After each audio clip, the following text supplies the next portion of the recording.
Et surtout si la femme ne fait rien, particulièrement rien, si la femme est une femme de maison, c'est pire. J'ai été aussi victime. J'ai eu un époux qui, on était ensemble, il n'avait rien, je n'avais rien, je portais même le plateau pour aller vendre, j'étais le soutien de la famille.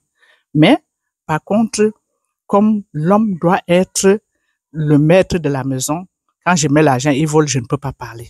Quand je parle, c'est la bastonnade. Tout ça. Il travaille, il ne travaille pas. Jamais. Tu ne peux pas lever la voix. Salut les amis, salut la famille, j'espère que vous allez bien. Comme vous pouvez voir, je suis en Afrique. Enfin, je ne sais pas si vous pouvez le voir, mais en tout cas, je vous informe que je suis en Afrique et vous pouvez voir également ici, j'ai ma tante qui est là, ma tata, qui m'est chère au cœur. Franchement, quand je suis en Afrique, elle est toujours avec moi. D'ailleurs, vous l'avez déjà vu dans certaines de mes vidéos. Si elle peut vous dire un bonjour, c'est toujours bienvenu. Bonjour, bonjour les enfants, bonjour Ouais. les grandes sœurs, les petites sœurs et les frères et sœurs. Bonjour. Ok, super. Quel âge vous lui donnez? Vous lui donnerez quel âge? Eh bien, je ne vais pas aller par une surprise, mais en tout cas, elle n'en a pas 30, elle n'en a pas 20 non plus, elle n'en a pas 40, elle n'en a pas 50 non plus. Eh bien, vous pouvez déjà commencer à monter un petit peu, même beaucoup plus. Mais en tout cas, comme vous pouvez le voir, elle ne les paraît pas. Mais néanmoins, nous voulons puiser de son expérience. Parce qu'elle a une grande expérience en matière de mariage et de traitement de la condition de la femme en Afrique. Elle a vraiment des exemples qu'elle peut nous partager et qui peuvent vraiment être très très intéressants pour nous, non seulement pour nous les femmes, mais également pour toute personne, même pour les hommes, pour savoir, pour que les hommes en Afrique puissent mieux traiter leurs femmes. Et moi, je vais par exemple faire un parallèle avec l'Europe, de ce que moi je connais de la condition de la femme en Europe. Bémol. Un petit bémol, pourquoi? Parce que je me dis, ce n'est pas pour dire la femme en Afrique doit être comme la femme en Europe. Parce que là aussi, j'ai des petits bémols. Mais en tout cas, on va aller dans le vif du sujet. J'aurai quelques questions à lui poser et elle pourra les répondre à ces questions-là de façon tout à fait naturelle.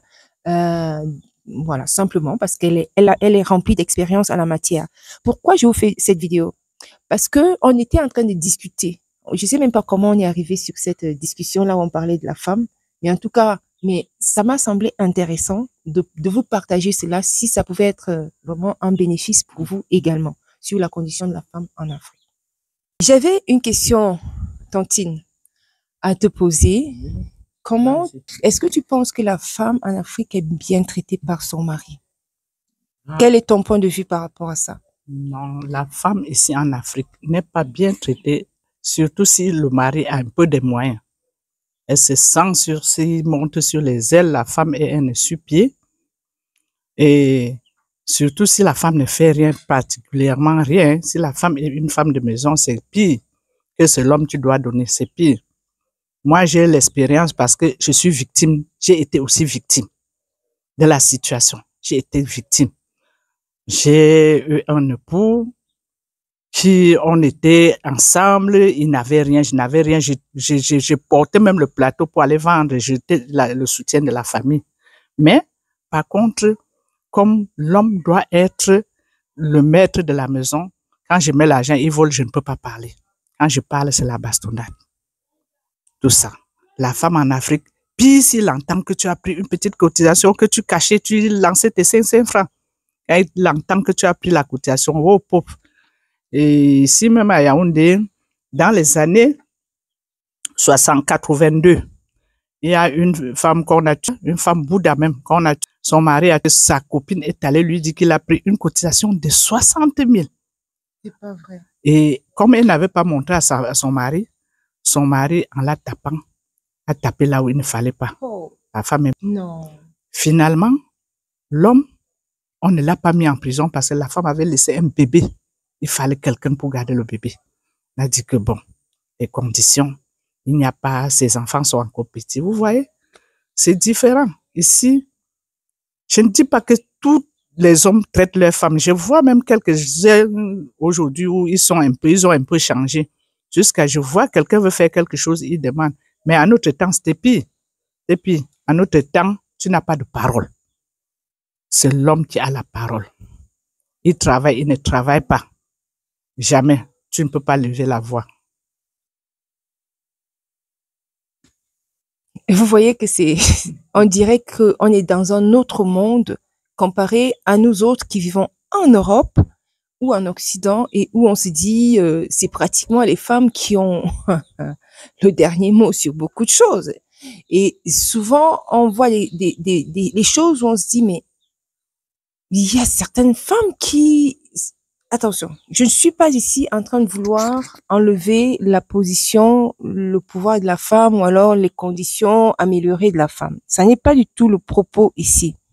Mais c'est simplement pour essayer de montrer le parallèle entre l'Afrique et l'Occident, de la différence qu'il y a entre les deux. C'est-à-dire ici, quasiment à l'époque, il y a à peu près 30 ans de cela. 30 ans de cela. Oui. Et 30 ans après, est-ce que tu penses que les choses ont un peu changé? Comme aujourd'hui même, ça ne fait pas un mois. J'ai une locataire chez moi qui lutte avec son mari tous les jours. L'homme impose, l'homme tape si bien que je ne sais pas. J'ai déjà jugé l'affaire, la fatiguée. J'ai un homme chez moi qui impose à son mari, dit que j'ai croisé une fille. À sa femme. Qui impose à sa femme. J'ai croisé une femme là très belle, je vais l'épouser. Elle dit, ah, quand elle lui dit, elle voit que c'est sa copine, elle dit que, mais c'est celle-là qui veut me taper le dos. Je ne veux pas. Je ne veux pas. Va au village chercher même deux et je vais supporter. Mais l'homme dit que ce n'est que celle-là. Comme elle n'avait pas de bouche, c'est la bastonnage. On la tape, tu es quoi? Tu ne peux pas. Je vais épouser. Si bien que la fille a failli mourir. Elle est tombée évanouie un jour dans la chambre. Nous l'avons amenée à l'hôpital. C'est quand elle arrive à l'hôpital, elle dit, mon mari, je t'aime beaucoup, ne me fais pas ça. Et l'infirmière dit que c'est quoi? On lui dit qu'on l'a trouvée évanouie dans la chambre depuis le matin jusqu'à 10 heures. Elle n'était pas sortie. On l'a trouvée raide dans la chambre parce que depuis un mois, elle discute avec son mari à propos d'une autre femme que le mari va prendre. Elle a dit que non, la femme te dépasse, elle me dépasse. Comment tu veux prendre une femme qui a fait 2 foyers et jeter les enfants? On n'a pas compris, hein. Et qui est de surplus sa copine à elle. La copine de la femme. Qui était aussi la copine de la femme dans le quartier où ils étaient. Elle a seulement juste changé le quartier avant que l'homme lui dise que comme tu vois là, je vais prendre l'autre. Jusqu'aujourd'hui, l'homme est parti louer une autre chambre. Et il parle comme ça avec 2 enfants dans une chambre. Il part comme ça chercher une autre chambre, il lui aimait celle-là. Avec les temps comme Dieu est Dieu, tout ce qu'il faisait, c'est parti à bas. Il n'avait plus de capital, rien. Il était obligé de rester voir sa femme. Mais justement, tu dis qu'il n'avait plus de capital. Est-ce que avoir 2 femmes, c'est quand même, il faut avoir de l'argent aussi, du coup? Oui, parce qu'il faut pour nourrir les 2 femmes. Oui. Pour nourrir les 2 femmes, il faut de l'argent. Il est en location, il loue dans une chambre chez moi. Il loue dans une chambre chez moi. Et quand la femme a refusé, il est parti louer la chambre de celle-là, payer le matelas, lancé par terre. Il faut de l'argent et des moyens pour louer. Oui. C'est comme ça. Vous voyez, si c'était qu'on réfléchissait, la façon où la femme avait supplié devant nous, que papa, je t'aime beaucoup, ne me fais pas ça. Si c'est celle-là qui me tape le dos, ce n'est pas bien. Donc, chaque fois qu'on était ensemble, tu me disais, passe le téléphone et salue tel. Donc, tu étais en train de faire tout ça derrière mon dos. Pardon, je ne veux pas. Pardon, je t'aime beaucoup, je ne veux pas. Si bien qu'elle est tombée évanouie un jour, hein, comme ça.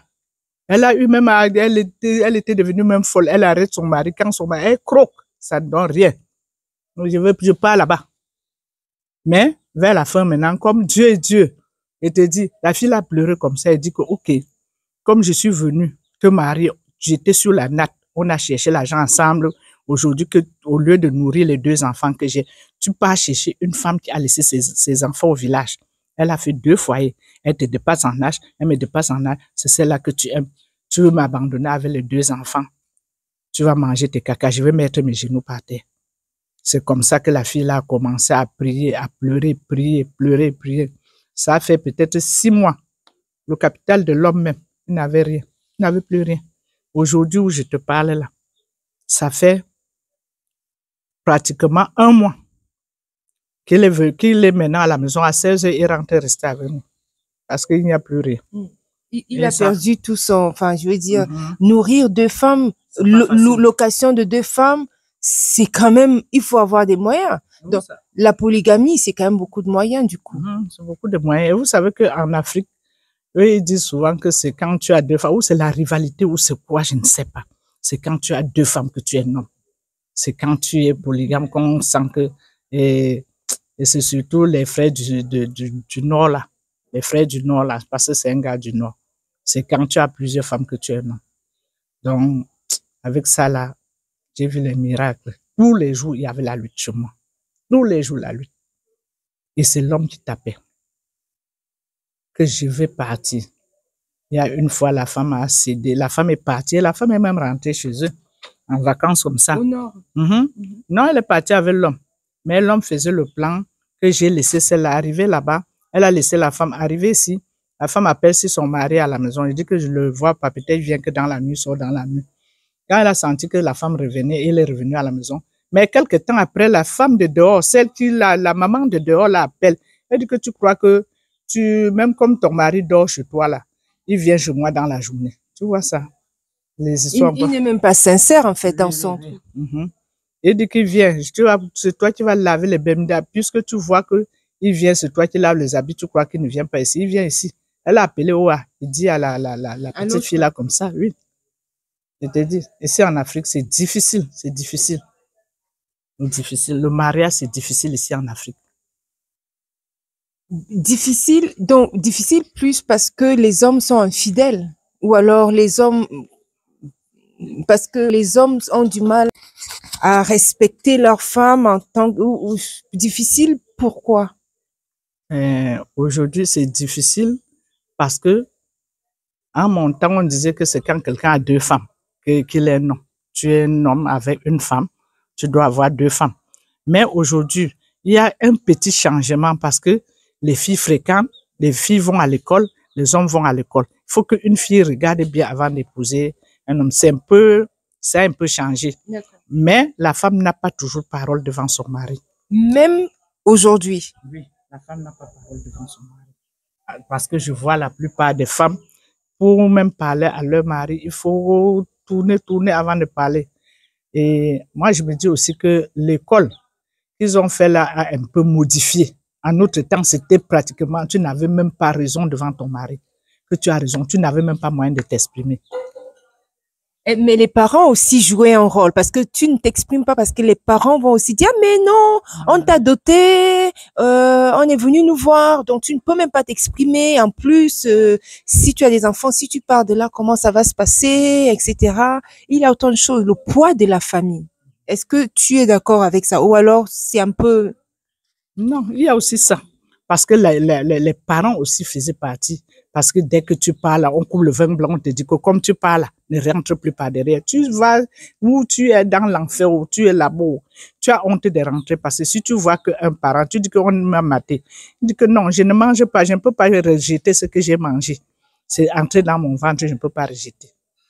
Mais, à nos jours, j'ai dit que ça a un peu changé. À nos jours, est-ce que les filles sont éveillées maintenant? Les femmes sont éveillées. Ils n'ont même pas le droit de demander les parents avant de sortir. Et quand ça ne va pas, tu vas entendre, il vient seulement te dire que comme tu vois là, il ne te demande pas.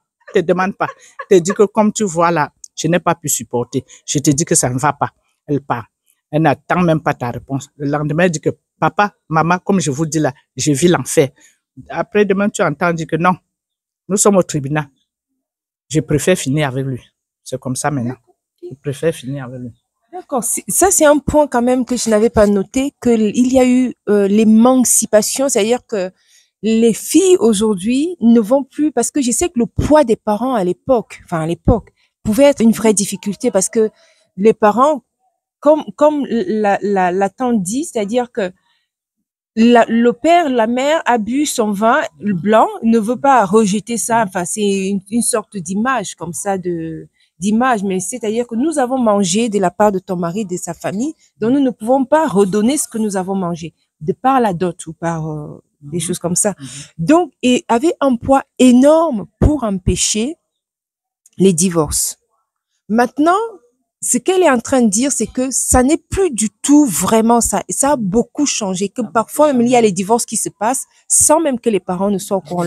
Le parent est au courant quand la fille vient lui dire, mais écoute, papa, maman, moi, je n'ai pas pu supporter ce mariage-là parce que c'est un homme maltraitant, c'est pas un homme qui me traite bien, et puis on est au tribunal. C'est intéressant. Je n'avais pas du tout écho de cette indépendance. Du coup, c'est une indépendance, effectivement. Non, mais c'est... Alors qu'à notre temps, tu regardais, tu disais, tu avais honte, tu étais fermé en toi-même. Ouais, papa va dire que quoi, maman va dire que quoi. Mais je reste, j'ai les enfants, je vais laisser les enfants où? Je vais rester, il faut que je reste. Moi-même, j'ai été bien victime. Parce que si je ne pensais pas seulement aux parents, ils ont dit que oui, on a bu le vin blanc, tu restes. C'est que je serai aux États-Unis. Je serai aux États-Unis, mes papiers étaient sortis. J'ai déchiré devant mon mari. Et mon mari qui ne faisait pratiquement rien. Je lui disais que je suis là avec les enfants. Je ne peux pas partir. Si c'est sorti, c'est au hasard parce que tu m'as laissé pendant un an. J'étais seule. Je suis allée même aux affaires sociales. Ça fait un an que tu n'es pas là. Tu m'as abandonné dans une maison où on voulait vendre.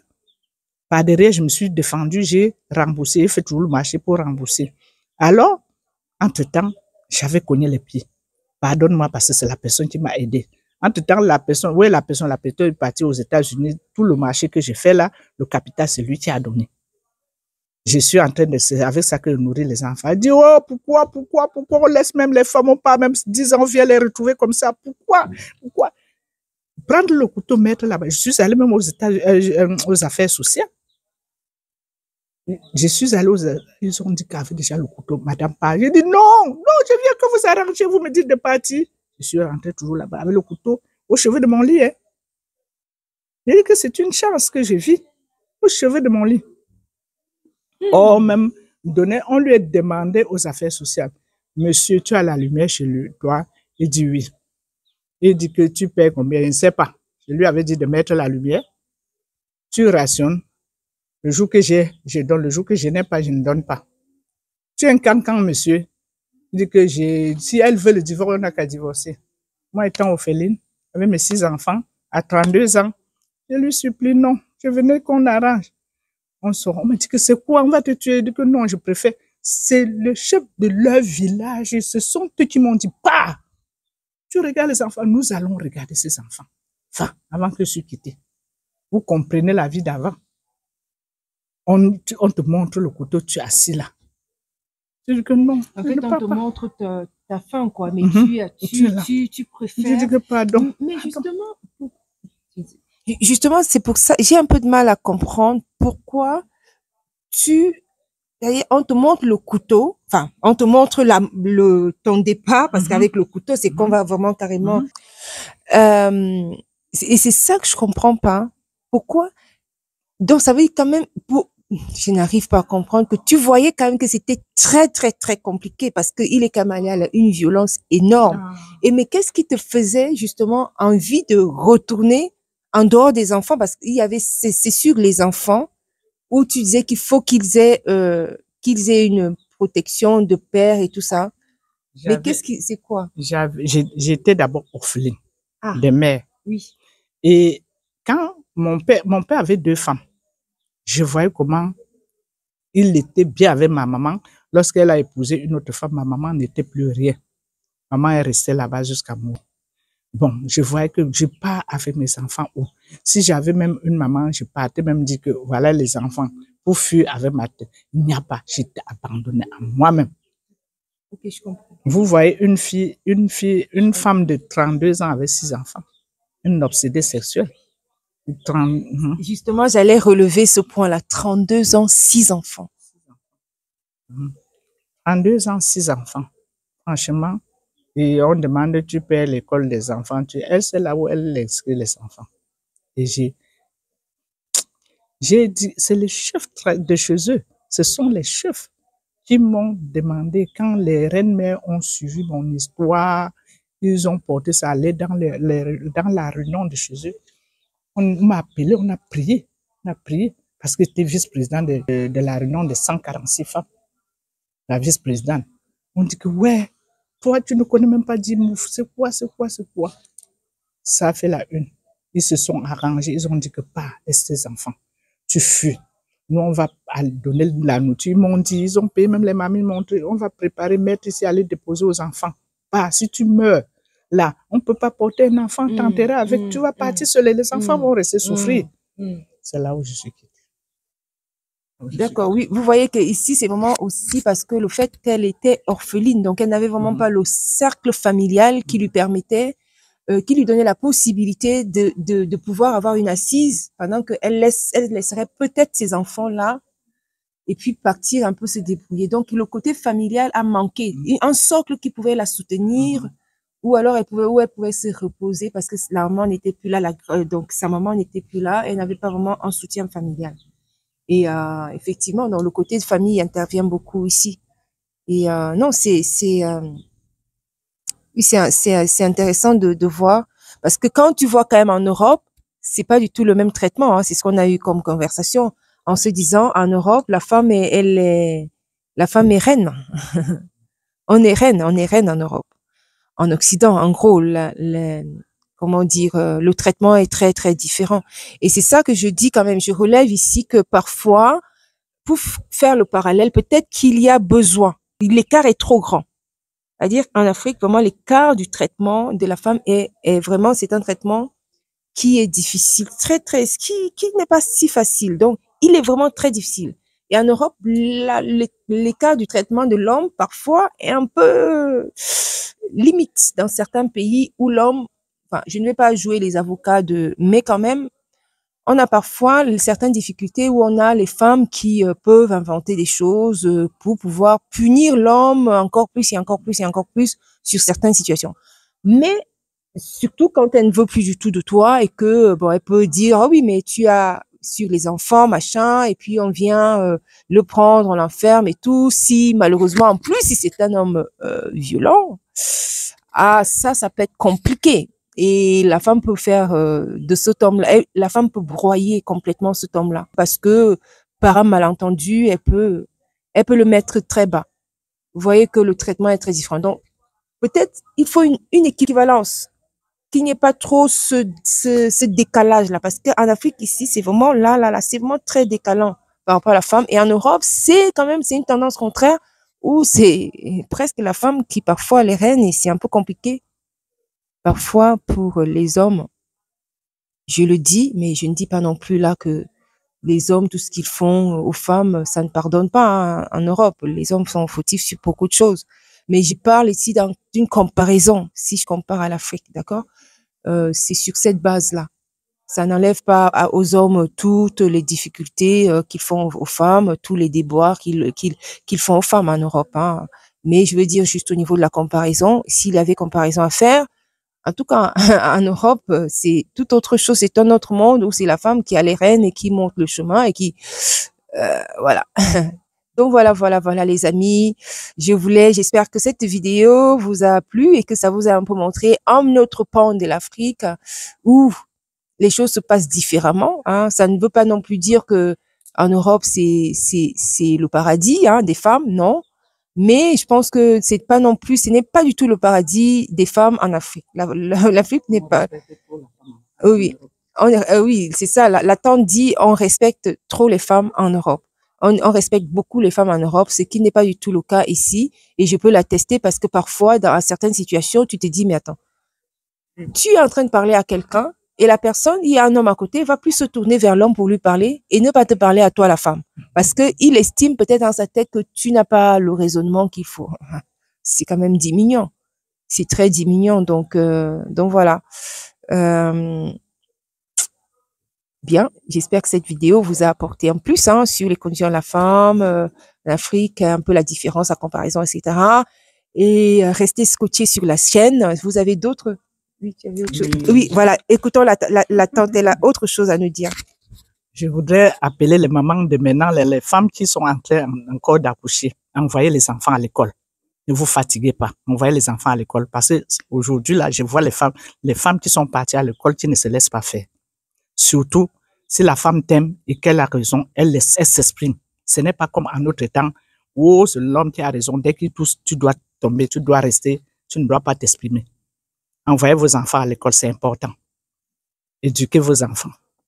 Envoyez-les à l'école. En autre temps, Quand tu vas aller à l'école, on te dit que non, on va apporter ça, va vendre, tu vas faire ceci, tu vas faire ça, va au champ, ceci, cela. D'abord, la femme n'a pas le droit de fréquenter, c'est l'homme qui doit fréquenter. Et ce que je peux dire aux enfants de maintenant, mes filles, vous accouchez, envoyez les enfants à l'école, quel qu'en soit le prix, envoyez les enfants à l'école. C'est ça c'est un énorme conseil, franchement, c'est vraiment un point très important, l'éducation de la femme, et ça permet l'éducation des enfants globalement, comme l'a tante dit, mais également spécialement des femmes. Ça donne une certaine autonomie aux femmes et ça donne également à la femme de pouvoir se prendre en main et de ne pas complètement dépendre que de son mari. Et c'est de là où viennent les abus parfois. L'homme va dire, mais tu n'apportes rien dans la maison, tu ne contribues à rien et tu es une charge pour moi et commence à te traiter mal parce qu'il se dit, mais c'est toi, tu es une charge pour lui et c'est lui qui te fait tout. Donc finalement, tu ne sers à rien dans cette maison. Et donc, la maltraitance aussi, le mauvais traitement, l'irrespect, le manque de respect commence aussi par là. Alors que si l'homme voit également que tu es quand même une femme qui se débrouille, qui se bat, qui apporte aussi, il aura quand même un petit respect, une petite mesure avant de te parler. Tu vas sentir ça. Alors que si tu attends que tout arrive de sa part, comme ça, tu es là, les bras sont comme ça, là. Non, ça ne va pas. Donc, les femmes, prenez-vous également en main afin que, voilà, l'homme voit également qu'en face, il y a quelqu'un qui sert à quelque chose à la maison. Voilà. Vous étiez sur les conseils de Bellamina. Voilà les conseils que la tante vous a donnés. Gardez-les bien, envoyez, éduquez vos enfants aujourd'hui et ça va changer la donne. Je vous dis à très bientôt à une autre vidéo et que Dieu vous bénisse. Ciao, ciao. Amen, amen, amen. Allez, ciao.